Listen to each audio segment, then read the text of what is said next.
Perhaps, when viewed from above, Saudi Arabia looks like a modern-day miracle. On one side is an endless sea of sand where the heat doesn't just feel uncomfortable, but could bring everything to a halt without technological intervention.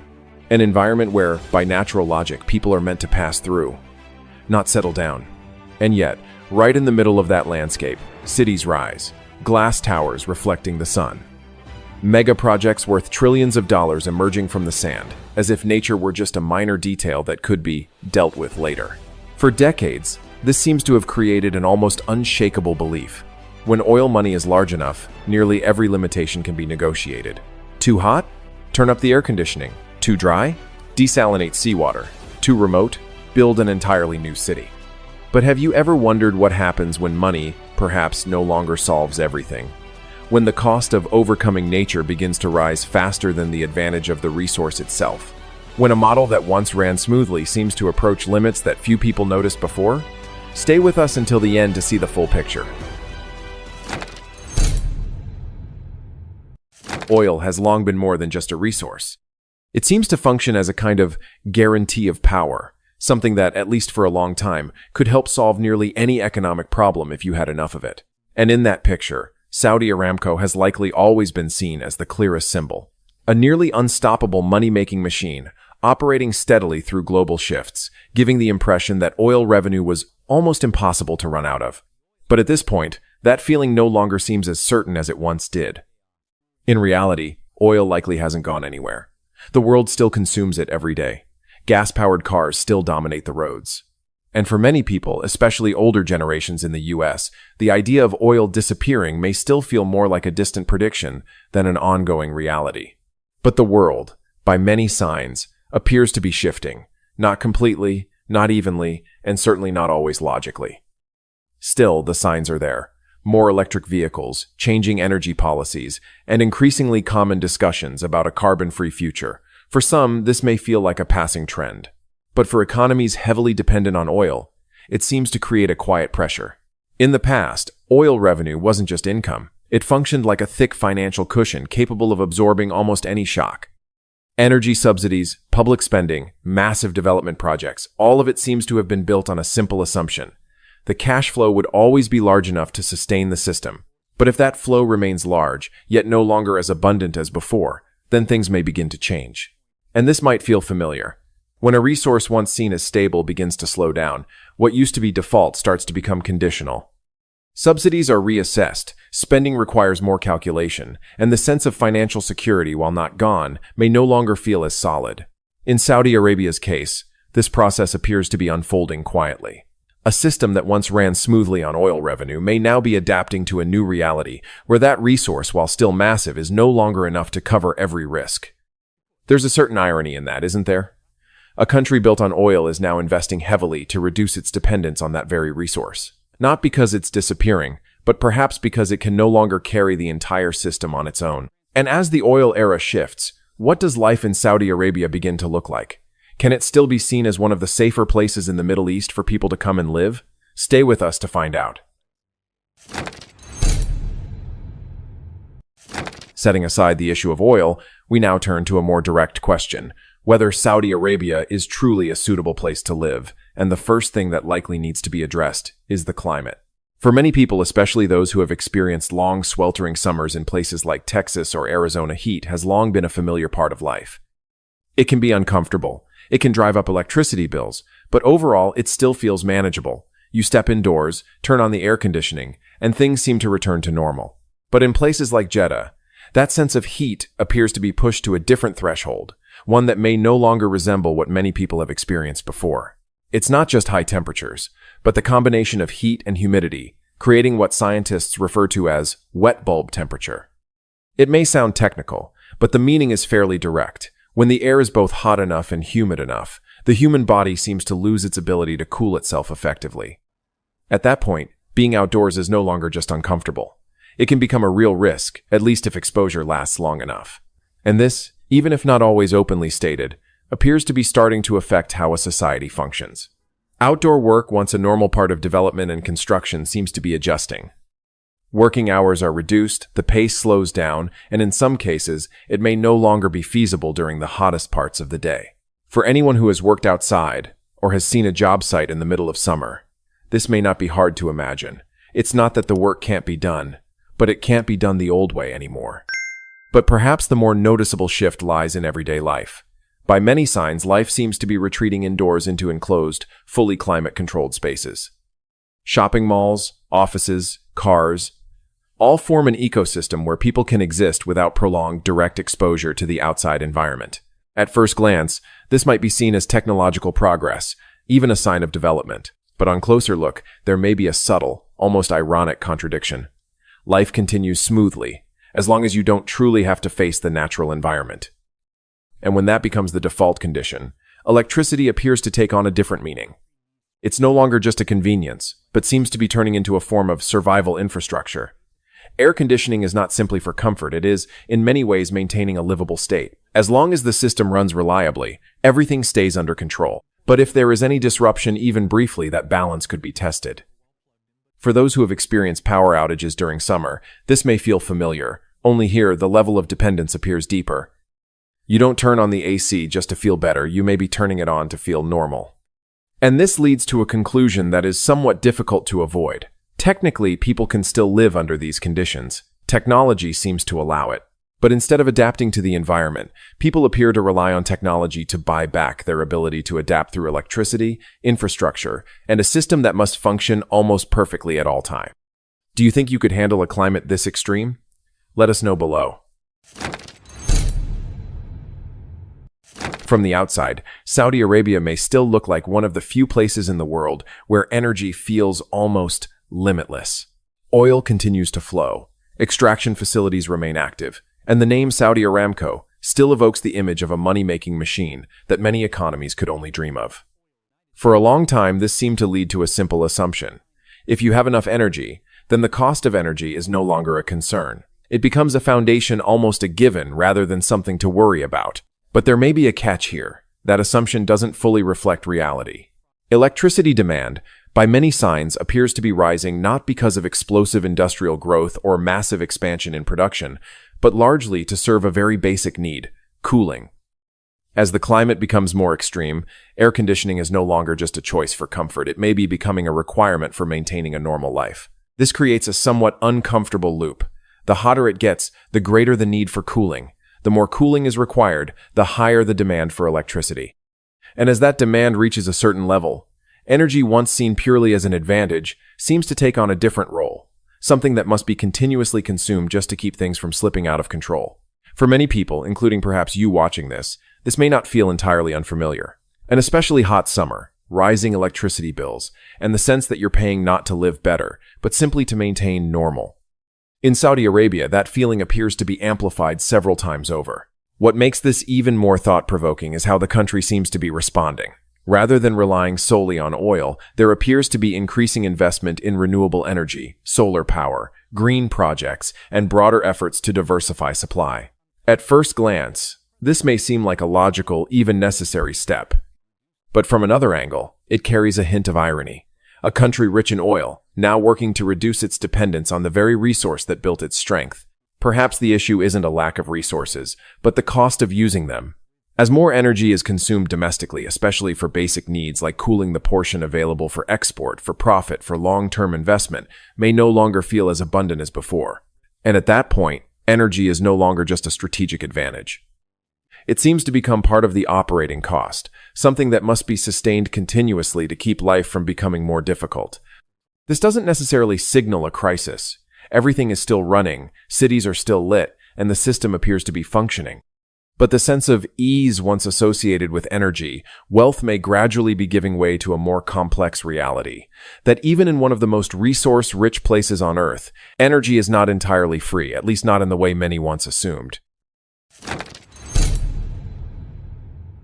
Perhaps if we go back a few years, the phrase Vision 2030 carried a very familiar feeling for many who follow the global economy, a large, clear, and highly ambitious plan to reshape the entire economy of Saudi Arabia. It wasn't just about growth. It seemed to be an effort to rewrite how a country operates when it no longer wants to rely too heavily on oil. And at the center of that story, names like Neom and the Line appeared as symbols. A futuristic city in the desert. A linear urban stretch spanning hundreds of kilometers, where technology, clean energy, and modern design seem to merge into one. For many people, especially American audiences who have witnessed major development waves at home, that feeling may sound familiar, like when a project is introduced with the promise that it will change everything. But now, things may be shifting. It seems that the scale of some projects has been adjusted. What was once described as a hundreds of kilometers urban corridor now appears to be implemented in smaller phases, not canceled, but perhaps moving more slowly. And from a financial perspective, this may not be entirely surprising. Because no matter how large the resources are, projects of this scale seem to come with a familiar question: what is the real cost, and how long will it take to generate returns? This is the kind of question many American viewers, especially those who have followed real estate cycles, major infrastructure projects, or state-level development plans, are likely very familiar with. There is a sense here that feels quite recognizable. When things begin, the vision is wide, almost without limits. But as implementation begins, the numbers start to appear: budgets, cash flow, return timelines. And step by step, the plan seems to be brought back down to earth. What's interesting is that, on closer look, this may not necessarily be a negative sign. It appears that instead of pursuing a limitless vision, the system is shifting toward a more practical approach, breaking down risks, adjusting expectations, and perhaps prioritizing components that can generate value sooner. For many, this sounds very familiar, even somewhat normal in the way mature economies tend to operate.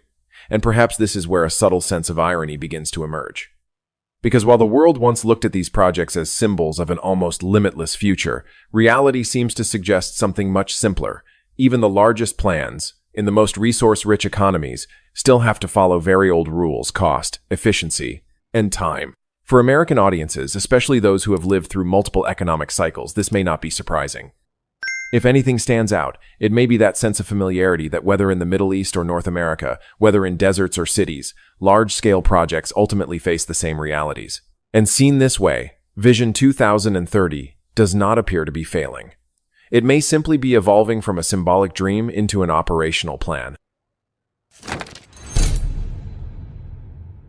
If there is one thing that may have once felt hard to believe for many people, especially those who have spent most of their careers in tax-based, cost-driven economies, it might be the idea of a place where life seemed to be supported at a very high level. Not everything was free, but the overall feeling appeared to be close to it. For many years, Saudi Arabia seems to have operated under a model like that. Low energy prices, broad subsidies, and a system where the cost of living did not fully reflect the true value of what was being consumed. For those used to every dollar being tied to taxes, insurance, and bills, this may have sounded like an alternate version of reality. But like many things in life, there comes a point when change happens, and it seems that point may be now. One of the most visible changes is likely the introduction of value-added tax (VAT). From a system with almost no direct consumption tax, things begin to carry a more real price.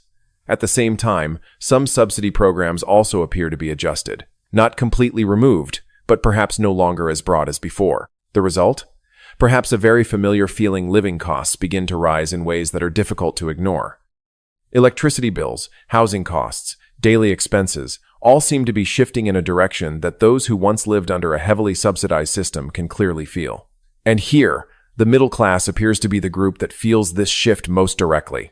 These are people who are not struggling enough to adapt immediately, but also not comfortable enough to ignore prolonged changes. For many, the experience may feel similar to periods of economic adjustment in the US, when costs rise steadily, but income does not always keep pace at the same rate. For younger people, the situation may be even more complex. The job market seems to be becoming more competitive not only because of a growing young population, but also because the economy itself is shifting. Jobs that once felt stable may no longer be as guaranteed, while new sectors require different skills and time to adapt. But perhaps the most interesting perspective comes from the expatriate community expats. By many analyses, Saudi Arabia may still offer highly attractive income levels. In some sectors, after-tax income appears to exceed that of many developed markets. When income is high and the environment seems to carry less financial pressure, people may tend to spend more freely. Not because they lack financial awareness, but perhaps because the surrounding system makes everything feel more stable than it actually is, a kind of sense of security that, in hindsight, may not be entirely sustainable. And then, as factors like taxes, living costs, and policy changes become more visible, some may begin to realize that saving something that once seemed easy does not unfold as expected. You see, it's not that the systems are the same, but the feeling can be more similar than people assume. Earning money in many cases may not be the hardest part. The harder part may be keeping it maintaining stability over time in an environment that is constantly changing. It's something worth thinking about, isn't it? Because when a system shifts from support toward greater self-responsibility, the challenge is no longer just about opportunity. It seems to lie in the ability to adapt, managing spending, understanding risk, and most importantly, not getting carried away by the feeling that things will always be as easy as they once seemed. Have you ever tried living a day without access to clean water? We'd be willing to guess that if you've spent enough time in places where water is simply there when you turn on the tap, it's hard to imagine a system where water doesn't truly exist naturally, but has to be produced, liter by liter. In Saudi Arabia, especially in Riyadh, reality appears to operate in exactly that way. The city isn't located next to a major river, nor does it have abundant freshwater in the traditional sense. Instead, most of its water supply seems to come from desalination plants, where seawater is processed into water suitable for daily use. It sounds modern, and it is technologically. This may be one of the most advanced systems in the world. But from another angle, it also raises a fairly fundamental question. What happens when the most essential need, water, depends almost entirely on a complex industrial process? This may be the point where many American viewers, especially those accustomed to stable infrastructure systems, begin to feel a certain level of discomfort. Not because the system doesn't work, but because it appears to have very few alternatives. When water comes from multiple sources, rivers, lakes, groundwater risk is usually distributed. But when it is concentrated within a single large system, no matter how advanced, the risk seems to concentrate as well.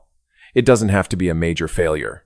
Sometimes, even a small disruption in the chain energy supply, maintenance, or any link in the system can create noticeable pressure. And because water is not something that can be postponed, even minor interruptions can be felt very quickly. There is a clear contrast here. If energy, oil, electricity can be seen as a kind of cost, something that can rise or fall with the market, then water seems to carry a different nature. It is not just a cost. It appears to be a limit. You can pay more for energy, you can adjust how you consume it, but with water, especially in a harsh natural environment, the options seem far more limited. While many once looked at Saudi Arabia and saw a country with almost no limits in terms of resources, at least when it comes to energy, the reality seems to suggest something more nuanced. Not all resources are interchangeable. You can have a great deal of energy, but to turn that energy into water, the thing required for daily life, you still need a system that is stable, continuous, and with very little room for error. For those who have experienced moments when infrastructure became an issue, even brief power outages or service disruptions, this feeling may not be unfamiliar. But here, it seems to exist on a larger scale, and with a deeper level of dependence. While the world often talks about energy as the defining factor of national strength, in this case, water may quietly be what defines the true limit. Perhaps, if the entire story had to be summarized from a more familiar perspective, what is happening doesn't exactly feel like an ending, at least not in the way many might imagine. There is no single moment of collapse. Instead, it appears to be a gradual transition, but one deep enough to change how things operate. The climate seems harsher, the cost of living appears to be moving closer to its real value, and the oil model, once seen as an almost irreplaceable foundation, may also be adjusting under new pressures. On a personal level, these are no longer distant concepts. They begin to influence financial decisions and long-term plans. For now, Saudi Arabia still seems to be there, still functioning, still developing, still attracting opportunities. But at the same time, it also appears to be becoming something different from what it once was. A place where, perhaps, you have to pay more to maintain the same standard of living. A place where adaptation is no longer optional but seems necessary. And a place where relying entirely on the system may no longer feel as certain as it once did. So is this a successful adaptation of a major economy, or just the early stages of a deeper, longer shift?